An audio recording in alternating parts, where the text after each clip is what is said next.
असलेल्या महाराष्ट्राच्या नेत्या, विधान परिषदेच्या आमदार सन्माननीय पंकजाताई मुंडे, या ठिकाणी आवर्जून उपस्थित असलेले जिल्ह्याचे अध्यक्ष शरद गुट्टे पाटील, महाराष्ट्र प्रदेश क्रीडा विभागाचे अध्यक्ष संदीपआप्पा बोंडवे, रामभाऊ दाभाडे, संदीपआबा सातव, धर्मेंद्र खांडरे, राहुलदादा पाचरणे. खरं तर आता मला परवानगी द्या सगळे.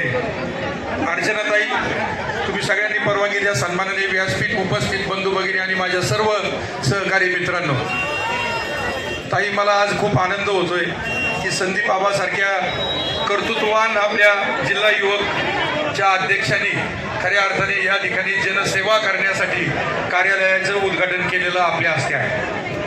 कार्यालयाचं उद्घाटन अशा व्यक्तीच्या हस्ते झालंय की ज्या व्यक्तीचा राजकीय वारसा जर आपण सगळ्यांनी पाहिला तर आदरणीय कैलासवासी गोपीनाथ मुंडे साहेबांपासून तर ताईपर्यंत जनसेवा हेच त्यांनी आयुष्यामधलं सर्वात मोठं केंद्रबिंदू मानलंय. सर्वसामान्य माणसाची सेवा करायची, सर्वसामान्य माणसाला आधार म्हणून जगायचं आणि सर्वसामान्य माणसाच्या पाठीमागं खंबीरपणाने उभं राहायचं, ही भूमिका घेऊन संपूर्ण महाराष्ट्रामध्ये पंकजाताई मुंडे या ठिकाणी काम करताना आपण सगळेजण पाहतो.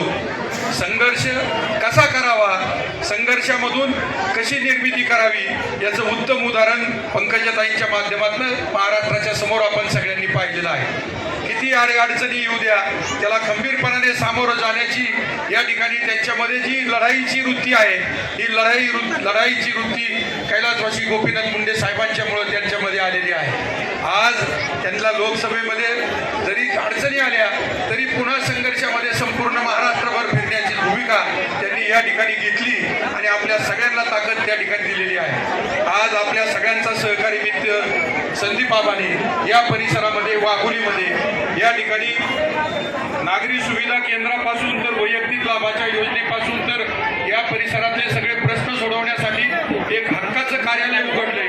मी खात्री नक्की आहे की या परिसरातल्या जनतेचे प्रश्न यांच्या कार्यालयात आले की सुटल्याशिवाय राहणार नाही, अशी खात्री माझ्यासारख्या तरुण कार्यकर्त्याला आहे. मी उपस्थित सर्वांच्या वतीने संदीप आबांना भविष्य काळासाठी शुभेच्छा व्यक्त करतो आणि या ठिकाणी थांबतो. जय हिंद, जय महाराष्ट्र.